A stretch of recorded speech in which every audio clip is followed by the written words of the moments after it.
Welcome to another Hit Songwriter Meets AI video. You're all very welcome. Today's a bit different because today I'm going to be interviewing somebody, and I'm going to be interviewing somebody about a product which we've mentioned before in the comments on the channel, and I did promise to try and do a demo of this particular product. The product we're talking about is Ace Studio. You have heard of it, I'm sure. You may not have tried it. I have, and I thought rather than me fumbling my way around it and trying to make up stories about what I think it does, let's get someone who actually knows what they're talking about.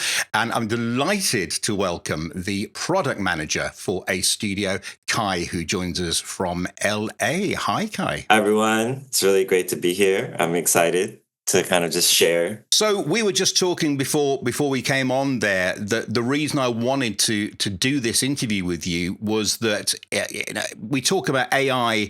Everybody's talking about AI, either positively or some really rather negatively in terms of music.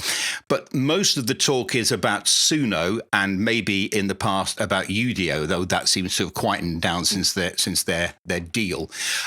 Ace Studio kind of snuck up in the background and kind of came into people's consciousness without a lot of fanfare. You know, there wasn't all the huge ads everywhere and people talking about it all over the internet, but people who kind of were not taking it as a kind of toy, but wanted to use it seriously, said you really ought to be trying this Ace Studio. So that's why we're here. Let's start by the obvious question, what is Ace Studio? Because it's not the same as, for example, a Suno. So what's the difference? What's the philosophy behind Ace Studio? Yeah, it's a really great question. I mean, Ace is really a collection of many different things, but it's all encapsulated in what we call an AI DAW, right? So it is a full digital audio workstation. Within it, there's many different components. It can also function as a plugin in your DAW of choice. So you're able to use it as a VST plugin in, say, Logic or Ableton.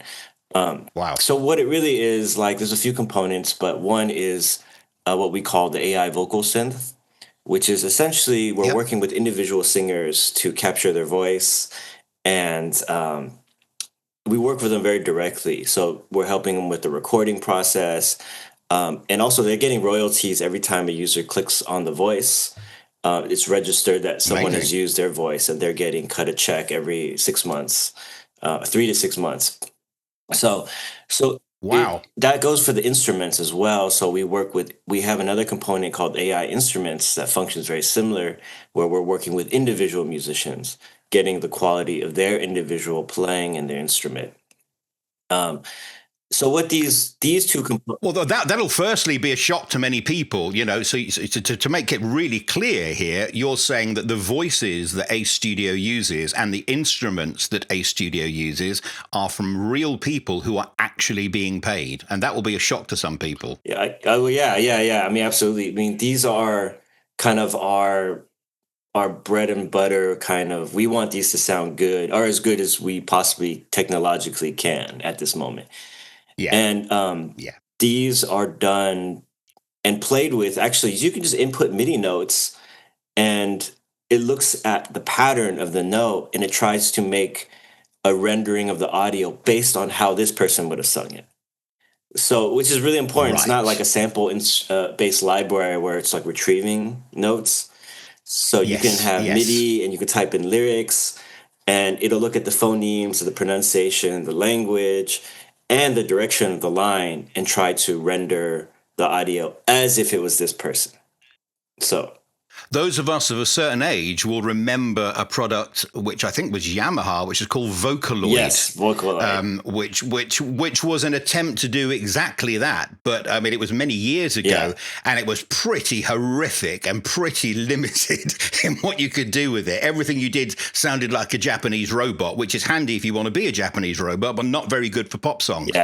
This is not a similar concept, but it's doing a similar thing in a much better way. Yes, it's doing it. The reason that AI is a part of it is actually we're fine-tuning we have a proprietary model that we're like annotating. So I'll give you an example. Maybe this will help. If you're a singer and we're working together, Yep. I might get like an hour or 2 hours of your recorded voice singing different repertoire. Right. So it's Yep. important that you're singing different actual songs. So not like scale exercises or vocal exercises, those type of things. Got it. So maybe a ballad, a bit of a rock song, maybe a reggae song, so to show off your vocal capability, effectively. Exactly. Yeah. And then what we're doing as a team, it's really slow and tedious, but it ensures better quality, is that we go through every single note, notate the pitch, notate the phonemes, notate the lyrics, where it sits in the MIDI, and if there's like Wow. articulations, when you're sliding up a note, all Yep. that kind of stuff, we do like a few passes at just really detailed notation. And then when we train, it starts to recognize the patterns of how you as a singer might phrase things. So if you're a Yeah. singer, it's going to get a lot of the articulations of you. But if I'm trying to use your voice to sing opera, it can do it, but it might be stylistically not in the data of something. So it's very particular to you. As it would in the real world. If you got a pop singer to sing opera, it wouldn't sound quite right. So that's fair enough. Yeah, Yeah, absolutely. so that's like one component is what we call the AI vocal synth, and we do the similar thing with instruments, the AI instruments. So those are kind of our like base, you know, MIDI kind of based models, and then we have generative audio models, things that you'll find, very similar to what you find in Udio and Suno. The ability Yep. to add a stem right onto the track, so it'll listen to an entire song and say, "I want a horn section here," and then it adds a piece Yep. of audio horn section that's listening to the tracks above and below of your song. So we have that. Okay, we're going to try and show that off in a moment. That's the kind of bit that people will understand mostly, I think, because it is, as you say, similar to the Sunos and the Mm. Udios. Just to go slightly back on the instrument and the vocal thing, one thing there which you said, which may have just glossed over people's minds there, you mentioned the word MIDI. I mean, that's pretty revolutionary in terms of AI, because you can literally, if you can play your MIDI into a studio and drive the vocal or drive the instrument. And when it comes to the vocal, you can actually use the lyric and adjust those lyrics and literally type in words and move notes around. That's amazing. Yeah, absolutely. So it's really versatile because we also have the ability to support 8 different languages. So natively. So it's not like a person, English speaker trying to sing Spanish. We have collected songs from native Spanish singers, um, and native Chinese speakers, and Korean, and Japanese, French. There's a few other languages in there, but So you, the user, are playing notes in. Let's assuming you're playing in a violin part, and we'll hopefully see this in a moment. And then Ace will take that MIDI, and then what happens? Does it then do stuff locally, or does it then send that note information to the cloud to be processed into an AI instrument? How does that work? yeah, that's a really good question. So what's happening is we're Ace needs to be connected to a server of some sort, right? It needs to be on the internet. Sure, A lot of it's sure. processed locally and through server communication. So meaning if I'm Okay. playing a phrase in, say I'm playing, a vocal lick that I want to type lyrics in, right? So I'll Yep. play the notes in. I'll write my lyrics. Yep. What's going to do is it's going to ping a server, and it's going to analyze. The model is going to analyze like the direction of the line. Also, the spacing of the MIDI is really important. So maybe I say hello, and if I have hello with the space in it, it might sing it like hello, or give the low a little bit more, like a human would, right? You have a little bit more space. But if I have it like the MIDI notes strung together, it'll smooth into it. So all those things, the direction of the line, the spacing in between the notes, it will all kind of get analyzed really quick, and then it'll get rendered as a piece of audio. So it's happening both. And that when that comes to an instrument, for example, let's say a violin, for example, we all know the pain of using, for example, a contact instrument where you have to become a master of key switches to tell each note what you want it to be at a particular moment, whether you want to be pizzicato or legato or sustain or whatever it may be, or add some vibrato, and that's a nightmare. You have to be like an octopus and have 8 hands when you're doing that, or spend a long time afterwards. Ace is more intelligent than that, isn't it? It kind of listens to what you've played and says, "Oh, hang on a minute, I think this bit should be this." Yeah, so I think that's the AI part. People often think about AI as I mean, it's a catch-all term for a lot of things, right? But sure, in the music world, we often think of AI as like Suno or generative audio, right? You prompt something, you get a piece of audio out. But how we're thinking about it for the instruments and the vocals in particular is recognizing sort of patterns that the person would have done, right? So it's learning your patterns after training your voice. It's like, oh, Bill might have, swung up to that based off of what we know about the MIDI notes. He might have like glissandoed into that note, or he might have more vibrato here. So it's gonna take a sequence of notes and be like, okay, what would Bill do? Right. Yeah. So it's like it's recognizing the patterns that you inherently have.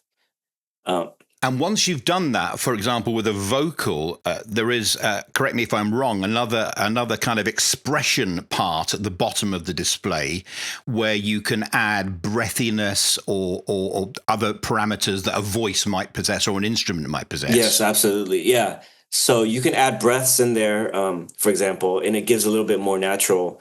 You can add a breath before a phrase, and it gives a very natural kind of. That's a breath that's there. Right. But also has another purpose is like, as a human, when you would breathe there, maybe you're preparing for a really loud kind of belting, kind of pushing, chest heavy. So the breath also allows you to give a little bit more power for the line after, as if you were a human. Right. Yeah. So you've got at the moment, you've got your voice capability and you've got your instrument capability, which are both driven by MIDI. If you want to play in the MIDI, or presumably you could upload something that you've done before. What have you got in the instrument part? From what I've seen, it's fairly orchestral based right now. Would that be fair? Yes. Right now we have a lot of orchestral instruments, some kind of Chinese-based flutes, a lot of strings. Even we've also worked with string sections, so capturing their entire string section. We work with the Budapest Art Orchestra and getting them to play repertoire as sections. So then the audio is rendered out as a section would be playing. So we do have a lot of solo instruments, orchestral based. And we started here because those are, like you said, in sample libraries, traditionally the most painstaking to have to articulate. And often sample libraries are great because you have a lot more control, but not everyone's going to go in and try to add certain articulations for every note. Sometimes you just want something to sound realistic and good enough for a demo, or even good enough for production. It works, Yeah. Got it. And is the plan to expand that out to more, let's say, traditional instruments rather than strings, brass, and flutes? Yeah, absolutely. So we're adding like electric bass. We're adding a lot more orchestral instruments as well. Just so you get variety of players. Yeah, we're adding more pop brass as well. We also collaborate with. We're working on collaborations between people, like traditional VST companies. Like we have a collaboration with East West right now, and we're working on building out some more instruments right now. There's a few. Now you mentioned the word VST, or the acronym VST there, and that's something we will talk about in detail a little bit later. But let's be really clear about this. One of the reasons I wanted to get and do this interview now is you've just announced can only be described as a killer feature in a generative AI DAW, which nobody else is doing, and that's you can use your VSTs that you have in Logic or Ableton or whatever other you may use. You can now use them directly in Ace Studio. Yeah. So our first rollout, we can support VSTs and AU plugins right into Ace Studio. Currently, it's effects Amazing. only, but we're going to add instruments very soon. So we wanted to roll it out a little bit at a time, not to overwhelm people. So right now, a lot of AI software, they don't have the ability to use your own plugins, right? And it's a lot of generative audio. I mean, especially if you're a musician, a lot of it that has artifacts. There's like the data is not always clean, so it's gonna give you a little funk here and there, right? Yeah. So absolutely. The ability to kind of change and do really good EQs and effects and cleanup in the DAW is something we want users to have. And creative effects. Like I can get creative with my sound design through using different effects. Fabulous. And it's one less trip out of the AI, isn't it? Because right now, people who are using, for example, Suno, okay, they've got some EQ, but that's about it. Yeah. And if they want to put some reverb on something, you've got to bounce the stems out, put the reverb on, bring them back in again. And you probably wouldn't bother at that point because you've got them in Logic, so you'd probably carry on in Logic. But I guess your philosophy is you want to keep people in a studio because it's capable of doing more than just, what Suno Studio can currently do. Yeah, we want to keep people in one place. Not necessarily like we're trying to enforce that people want to be in one place, but of course. But we want people to feel that they could do a lot of the workflow things in a studio, and then if they want to bring it to the DAW to mix or to add more things, they can. But at least they can do a bulk of their like vocal work, their instrument work, their generative work, all within a studio, including adding their own effects, including playing realistic strings or brass over some of the parts that they need to switch, including adding a vocal line and changing the lyrics, those type of things. And as you mentioned earlier on, which again people may not have grasped, there is a kind of bridge which bridges between Ace Studio and your other DAW. So Logic or Ableton or Cubase or whatever will have a plugin, even Pro Tools, in fact, will have a plugin which then talks to Ace Studio so that the audio can be transferred back and forward. Audio or audio and MIDI? Audio and MIDI. So I can write MIDI notes in like say Ableton or Logic, and the bridge will transmit that MIDI. Very similar to what Melodyne is doing. It's like as you go through it, you play a pass, it'll show up in Ace. And then in Ace, you can change the lyrics and it'll listen to it through your DAW. Yeah. That's fabulous. That's a good analogy. So you're basically got a Melodyne bridge in effect in the same way that you would have in Logic or Pro Tools. Got it. Absolutely. Yeah. And we're talking about stuff that nobody else is doing here, but we haven't really talked about the stuff that everybody else does do, and that's the generative AI. And I was very surprised when I first tried Ace Studio and I loaded the program.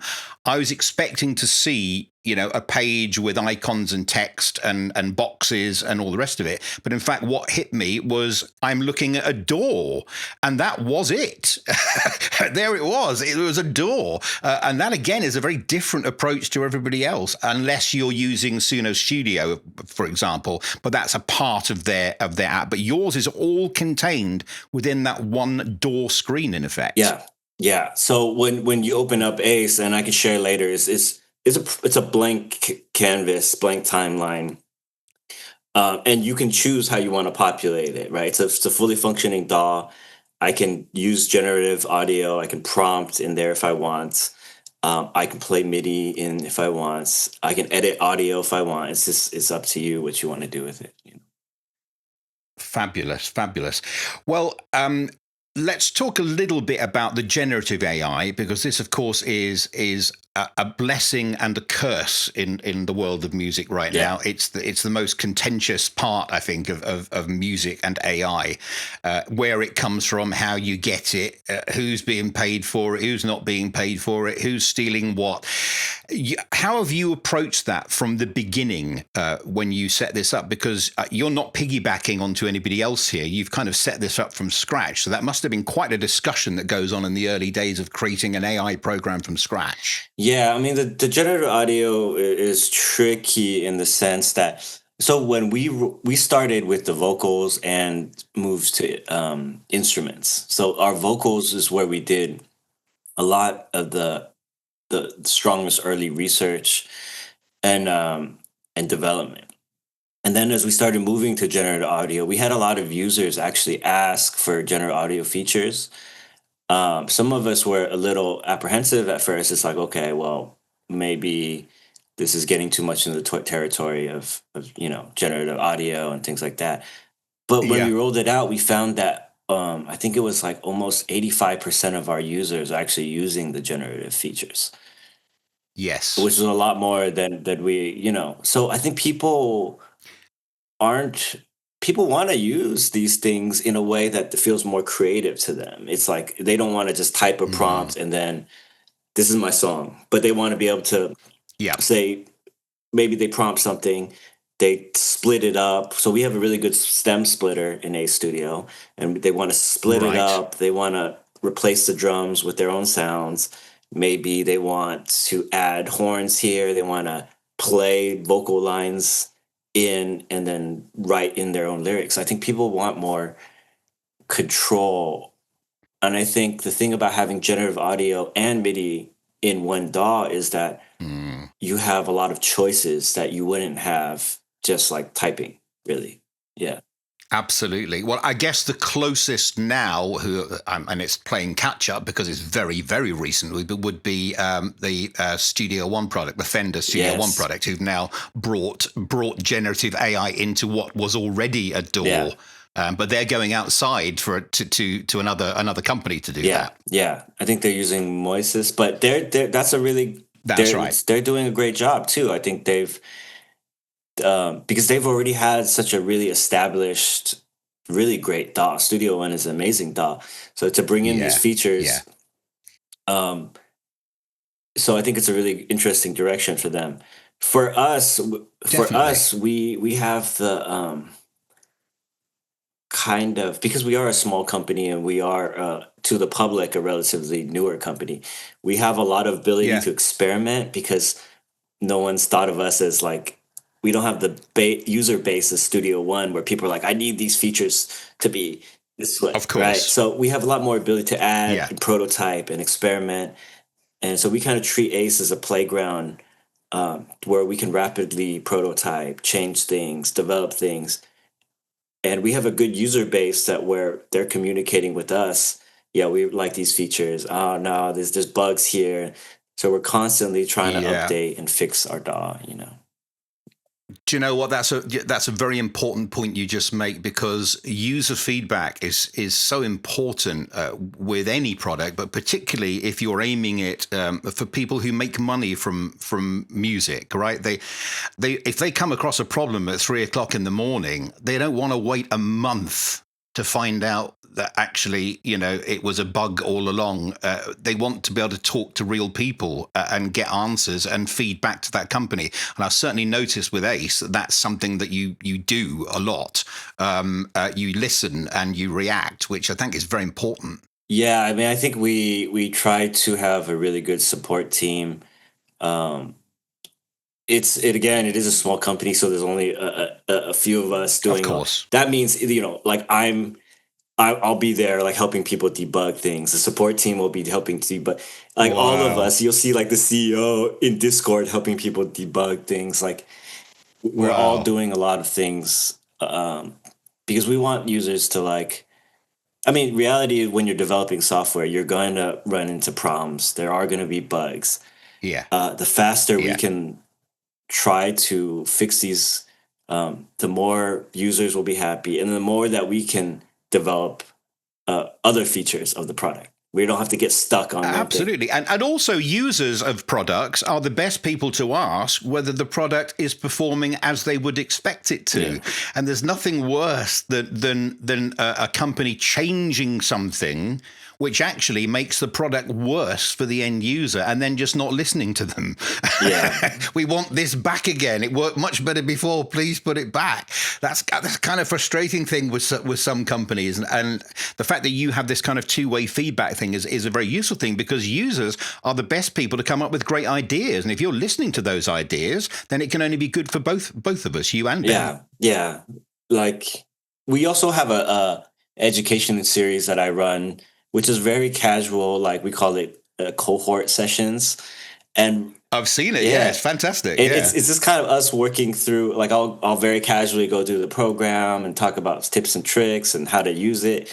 And it'll be a lot of kind of user feedback, questions, even complaints sometimes, like, this sucks. Can you change that? I'm like, okay, I'm trying. Yeah. We're trying here. We're listening, definitely. Brilliant. But so we have these sessions that allow, users to feel more like casual, and both you're being informed, and it's like a chill atmosphere. It's not very so.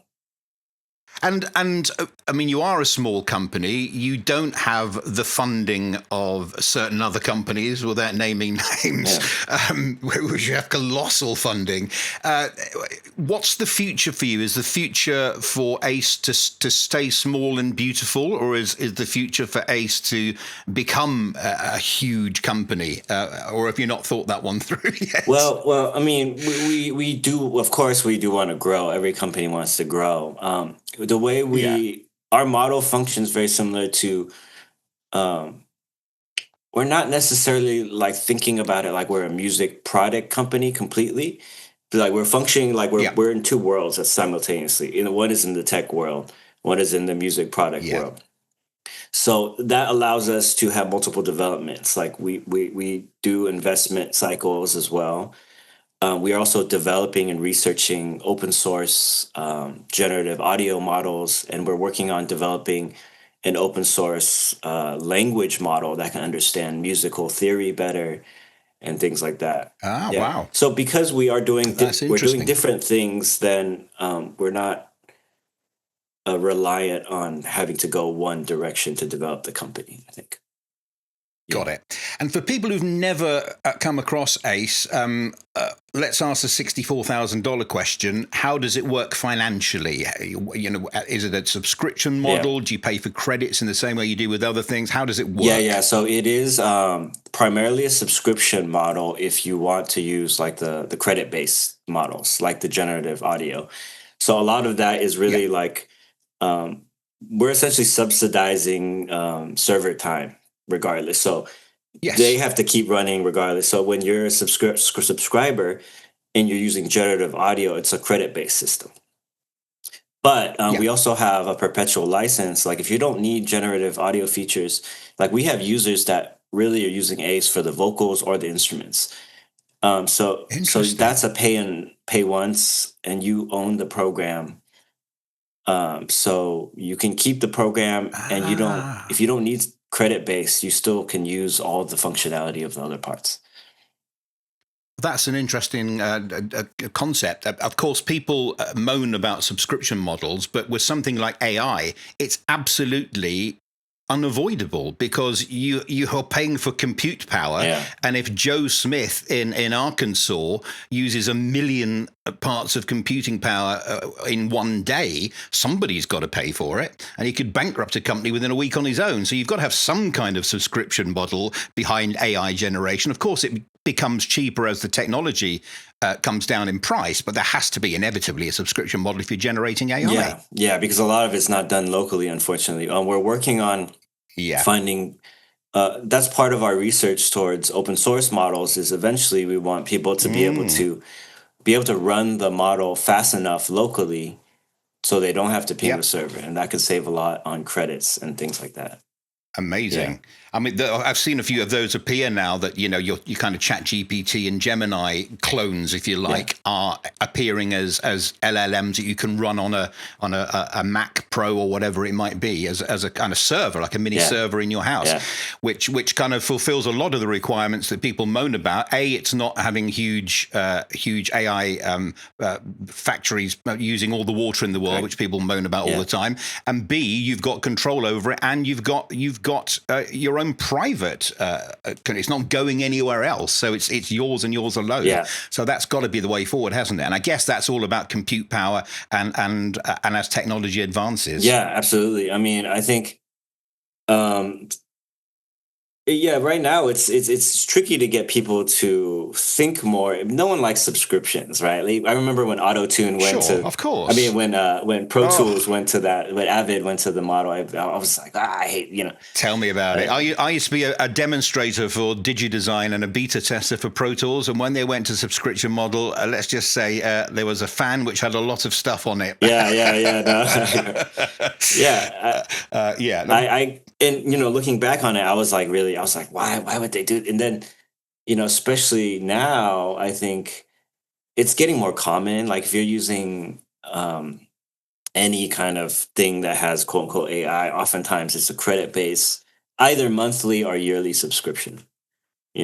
So that's just kind of the world. So to be clear, with Ace Studio, if you don't want to use the generative AI, in other words, the cost going forward every time you press create, then you can buy into the model without having that as bolted onto it, and you have a kind of permanent license to do the vocal creation and the instrument creation. Yeah, pretty much. So the subscription model is right now it's by year if you're an individual, which a lot of people are kind of annoyed about, which I get it. I completely get it. So it's a yearly subscription, but if you subscribe for 2 years, then you own the DAW and the vocals, infinite processing of all the updates for vocals and instruments. If you want to keep using generative capability after 2 years, then you would need active subscription. So it's like all the credits for the first 2 years we're subsidizing through you paying for essentially owning the DAW. I see. Yeah. Right. So you're not, in that first 2 years, you're not going to run out of credits, even if you're using generative AI. But past that 2 years, there will be a subscription model for continuing credits, effectively. Yeah. And then there is, so we have 2 tiers. One tier is about 5,000 credits a month, and it auto renews every month. And then the other one is like 2,500 credits a month, which is more than enough for most people, I think. Yeah. And in terms of, you said people are scared by the kind of buying in for a year thing. One of the, let's just call it a criticism that I've seen of Ace is we haven't got long enough to try it. What is the trial process for Ace? Trial, like, we do money back guarantees. Like, so a lot of people don't want to put down their credit card. I get, so I'm not really, we do all our payment through a third party. But essentially, I mean, if you're not happy with the product, then you can get a money back. We have a money back guarantee, and we'll always return your money. Right. And then also, we do a lot of trials for educators, people who want to teach it. And if you reach out, and then we do vouchers and stuff too. Yeah. Yeah. An interesting model, Kai, a very interesting model. And I'm sure our chat has kind of made people think, well, let's have a look at the thing then. Where is it? They're champing at the bit to see this, because many people, as you say, you've kind of come from behind here as a small company, and many people won't have seen Ace Studio. So I thought we'll maybe split this into 2 and do the demo as a part 2, but let's say for now that's the kind of that's how it all works. Going forward, I guess you guys are meeting all the time and listening to feedback. It's currently called Ace Studio 2.0, so I guess that was a major upgrade for you, and I guess 3.0 will be an even more major upgrade. Is that something that's not set in stone yet, or is it something that you just can't talk about, but it's going to be very cool? I can tell you. Well, I can tell you. I mean, that there's a few directions that we're working in. One is developing more instruments, better sounding instruments, and better sounding vocals. ability for more control for these. So you do have control, but people want more control, like dynamic control. So we're trying to add these into the base model itself, the actual AI model, to Right. improve that. So that's one development. Another development is trying to work out. So we have a video composer that's essentially yeah. Yes, we haven't mentioned that. So Yeah. there is ability to import video. Essentially, every few frames is getting analyzed and converted to text, and then you have the ability to write music to the video, including the cuts. So that's a beta feature. That's a Whoa. beta feature right now, and we're trying to improve that. But also on the opposite, now we're building a music to MV generator. So a lot of people maybe want some, some visuals to share maybe a song they've created, and so very soon you'll have the ability to generate music videos within Ace that match your music. So those are a few Incredible. directions. And then we're working on trying to develop open source models. And are you? I had a limited time. I've had it for about a month, and I've tried it, and I was impressed by it. But I had my questions and I had my doubts about certain aspects of it. And I guess the primary one of those was: does the quality of the generated audio stack up right now, as we speak, against the competitors? I would guess the answer was maybe not, but I'm guessing that's something that you guys are so keen to get right and make it sound better and better and better all the time. Yeah. We're trying to improve it all the time. It's a very quick moving space. So I think as long Of as we course. can keep up with the pace, over time, the gaps are going to get smaller, actually. So Yeah, like absolutely. companies like Yeah. the bigger companies, they had a lot of time initially to kind of develop and experiment, but Yeah. we think we can definitely catch up and move in that direction. And I guess the final question, which is the one again that causes headaches and is across every Reddit post you'll ever read, is ownership. Yeah. I did two very long videos on copyright and AI, and I really needed to lie down at the end of both of them because there was so much to dig into and to learn, and hopefully we kind of got to the bottom of it. But that worries people, doesn't it? And I guess it's the small print that matters. And when we were looking at other generative AIs and what their copyright terms said, people had this kind of misconception that once it disappeared into the machine, that was it. You never saw your work again. Other people would steal it and you'd never see a penny from it because they owned it and ran into the forest with it. What's Ace Studio's view on the kind of copyright ownership issues? Yeah, I mean, well, first to address the issue of privacy, we're not training on anyone's inputs or anything they upload. So everything's encrypted. Okay, We important. don't know what you, nor do we really care outside of like debugging. Like I don't, yeah. Right. So how you use it, all that information is actually encrypted when it gets sent to the server. So we'll see, okay, there's a sequence of MIDI notes that needs to get analyzed. The user needs to do this thing, but we actually can't touch any of that data. We also have the ability in Ace to clone your own vocal. Like you can clone your own voice Right. to use with MIDI and change lyrics. So we don't Amazing. keep any of that. That's completely private to you. Even though it's training on a remote server, it's like we're not keeping that, you know. And so other people can't have access to. That's No. another fear, isn't it? That people who have voice cloning as part of their generative AI, that voice disappears into the system, and then one day you're in the supermarket in the lift, and suddenly you hear yourself singing on an AI track that somebody else has made. Yeah. No, you can't no one else can access that. You can't even share that model unless you explicit. So there is a way, what we have called the community.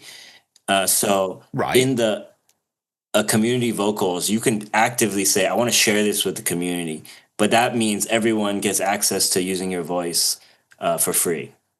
It's like, but you Right. need to I be see. very explicit saying, I want to share this with other users, and then it goes to a Got community it. pool where you can share your voice with other users. Got it. So it's not disappearing into a system. It's an opt-in for the individual, and that individual is very clear that they're opting in, and then it does become available for other people, but it's not just taken without asking. No. I mean, we don't want to take your voice. And honestly, like there's quality control. We want like, like not every, like there's quality control. Well, I was going to say, I've worked with some singers, you certainly don't want to take their voice. I'll tell you that. I mean, no disrespect. I wouldn't want to take my own voice. Like I would not want to. Yeah, I get it. So the way we actually annotate our models is very detailed and strict. So, and it takes a long time. So if we had to use everyone's voice, we wouldn't even have time to annotate our any of that stuff. I think we wouldn't have time to do anything. Yeah. And in terms, and the other thing that people worry about is in terms of, so I'm a professional songwriter, and my cohorts in the professional songwriting world are concerned, and I kind of get the concern, that once you upload your incredibly carefully crafted song to a generative AI server, then that melody or that lyric may be ingested, into the machine and then spat out in another form for other people. So you're saying that's actually can't happen because it's encrypted, so it never actually appears in that form. No, we don't keep any of that information, really. Yeah. Interesting. And so it's never trained on it effectively? No, it's not trained on. Any of the inputs is not trained on. Nothing is actually trained on unless you choose to clone your own vocal. And that is you training on yourself, not us training on you. Yeah.